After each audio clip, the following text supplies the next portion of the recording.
Good, y'all. This your boy Black G92 back with another album review. And the album I'm reviewing today is YG's Stay Dangerous, which dropped this past 2 or 3 weeks of August, which is this month, by the way. And I'm gonna let you know who all produced on the album: DJ Mustard, KJ Santana, MP 808, and TM88 of the production team based out of Atlanta, 808 Mafia. Mike Will Made It, Official, Jordan Holt, Ziddy, Lil Rich, and Cito on the beat. And the features on this album are J305, ASAP Rocky, Big Sean, Nicki Minaj, 2 Chainz, Quavo of the Migos, Mozzie, NBA Youngboy, and Ty Dolla $ign. And that's all the features on the album. And it's a lot of people that make appearances, but YG still maintains a presence. And the album starts off with a banging ass song that's perfect for the cookout, pool party, kickback, pregame. The first song that DJ should play at every club. I don't know what the fuck they thinking about from not playing this song. It was just titled 10 times, as it has a very effective message delivered through this hook, going like, it's 10 times harder for a real nigga. YG representing like people that come from his cloth, straight from the street life and music business. And now the first 2 lines of the first verse, he pretty much gives a finger to probation officers, police, feds, and Donald Trump, which, hell, he fucking deserve it. So this Trump as much as you want, YG. And any other artist has a song against Trump, diss him as much as possible till he gets fucking impeached. Fuck it. Let it be known. And the second half goes into more detail of those same trials and tribulations going into balancing the streets and the music. And it ends with a choir singing, which is kind of abrupt because it goes from this song, this like up-tempo type song, to the gospel choir singing. And then the next track that follows right after is Bulletproof. And YG and J305 come through with some very energetic flows and with some quotables in there, like especially on J305's part when he's describing, it goes something like, got a sexy little vegan, she want it now. Like eating meat, she gonna eat it now. I thought that line was hot. And basically they're describing how they feel they're bulletproof, essentially. And it's another banger that's gonna keep the party live and jumping. Humping and jumping, like the old timers say. And the next song that follows up is Handgun.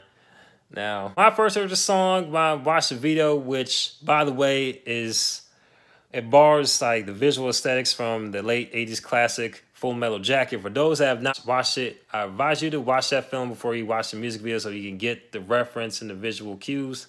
But anyway, when I first heard the song, I wasn't really feeling it because it was different from what I expect to hear from YG, because it's on some Atlanta trap type shit as far as like the vibe of the beat is going for.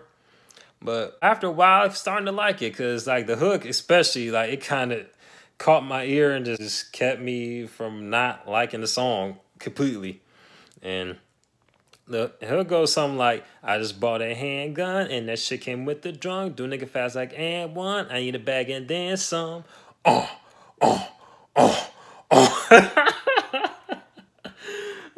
man. I mean, for those that have not heard the song, I do recommend you check it out.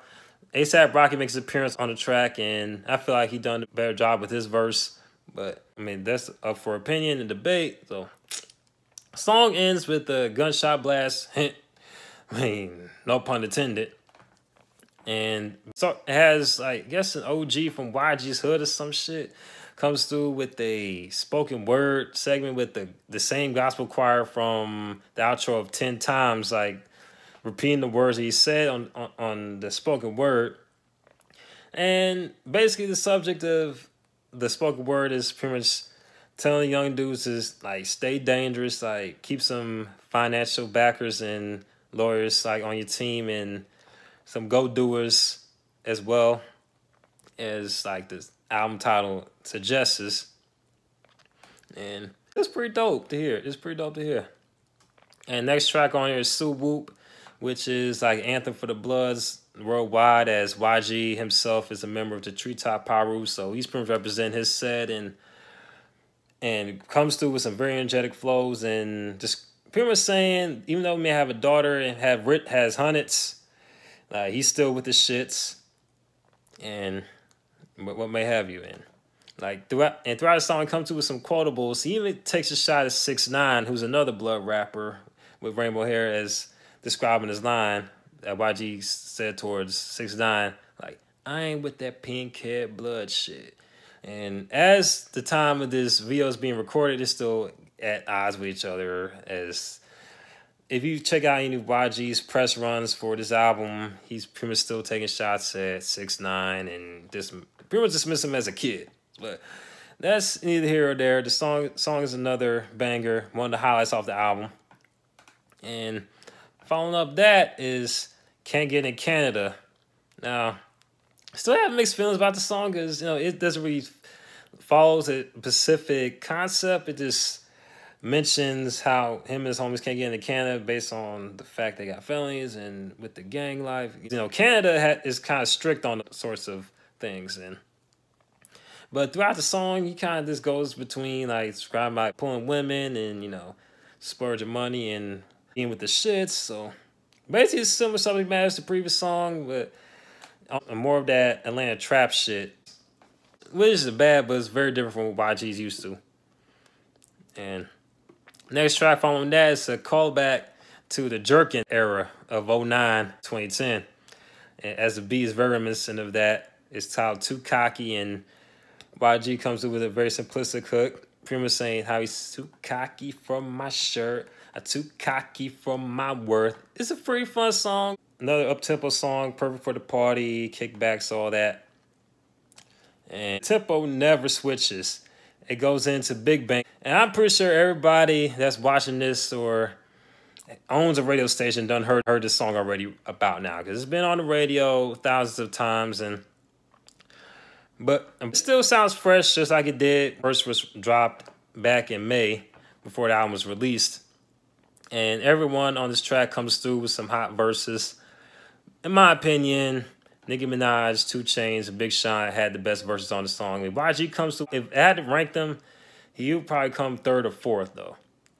But each of them bringing the energy. And surprisingly, the song has some sort of controversy because Madden 2019, for some like odd reason, wanted to censor the line where Big Sean was like, y'all cap are more like Colin Kaepernick, and they left that part blank, which I don't understand why. And I'm glad they got it sorted out, because I don't agree with censorship in no way, shape, or form, which will be another video for another time. And I'm definitely feeling the song.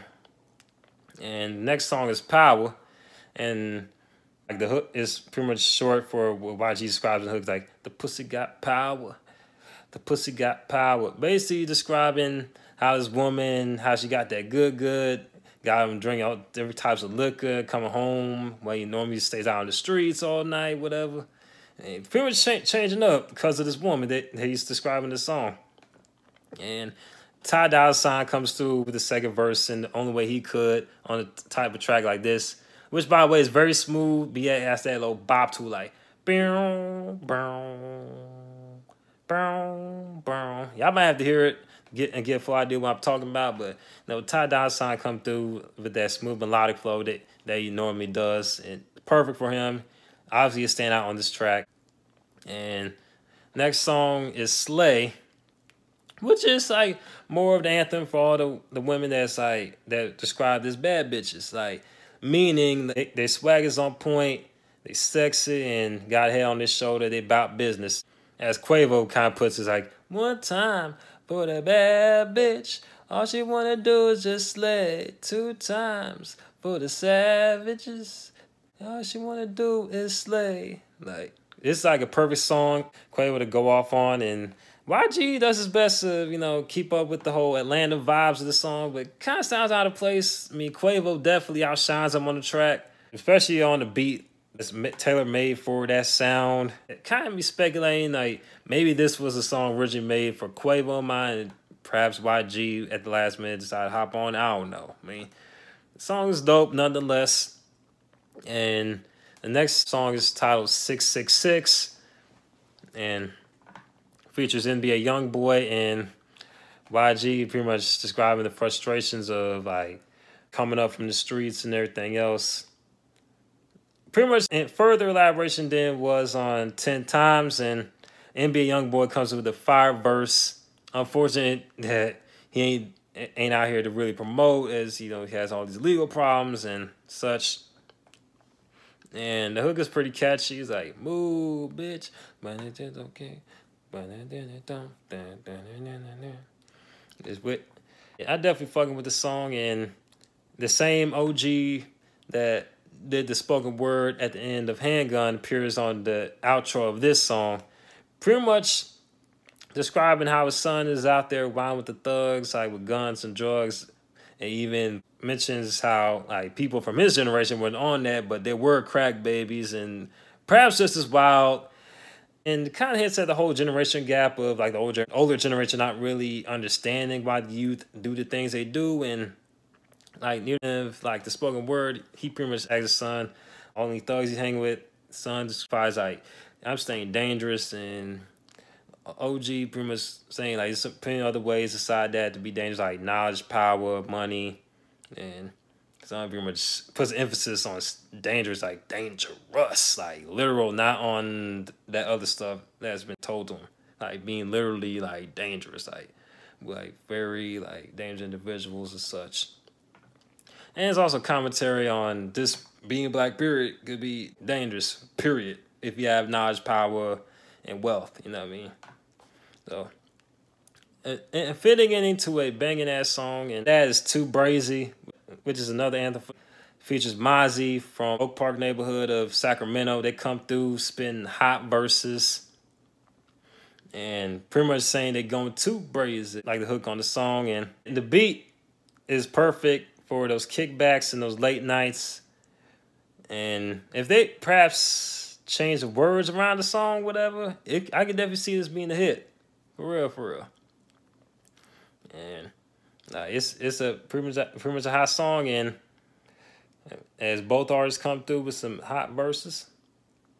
And the song following after that is Pussy Money Fame, which is self-explanatory. And YG pretty much breaks down on two of the verses on the song how like people would do literally anything for those three things. How they will lie, steal, kill, and literally sell his soul just to have pussy, money, and fame. And on the song, YG pretty much like he's cool with the money and the pussy, but he's good on the fame. But he will allow a female to sleep with him just because he got fame. And if he does get paid for fame, obviously there's a reason he's still famous, because he's getting paid off of being famous. And it's on a more serious note, as it's not as like lighthearted or like giddy as the last few songs. And immediately after that, like one of the last three songs is deeper than rap. And as the title suggests, the song is pretty much about how the stuff YG deals with outside the music is a lot more deeper than the rap song. And even mentions the time he appeared on the episode of The Therapist, which is hosted by Vice. And that episode of his therapy session with The Therapist was aired like I believe like months after he got shot in the year of 2016, 2015. This is one of those years. It was like not long after he survived an attempt on his life. And he said even with therapists, he can't change the fact of all the crazy stuff he witnessed and lived, essentially. And the song is pretty much on that type of note, like pretty much still dealing with that whole paranoia of who to trust, and it seems like as much as you give to people, it seems like all you want is like take, I mean, gimme type thing. And yeah, you know. The next track that follows is an intro from one of his homeboys from the neighborhood that's locked up and facing some time in prison. Pretty much reminded YG to stay focused on the music and like leave the street stuff alone. And leads into the final track on the song, Bomptown's Finest.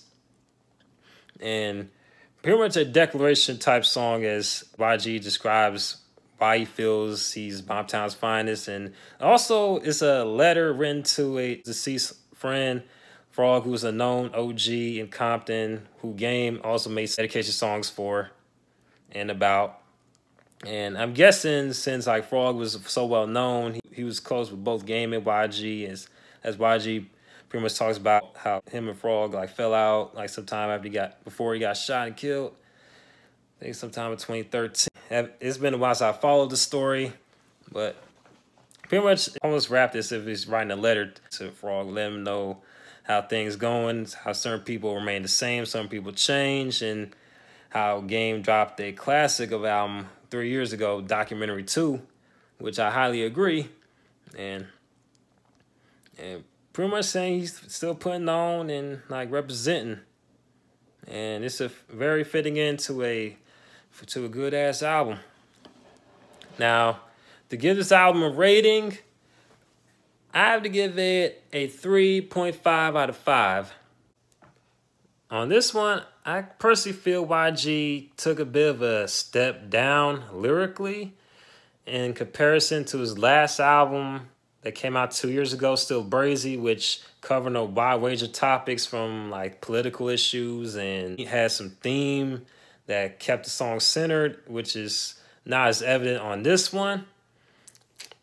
I have some bangers on here, and some highlights are good for the occasion, like a drink at the bar, whatever. And I highly recommend it to those that are fans of YG or fans of West Coast music, period. This is Black G92, and I'll be back with another review. All right, peace.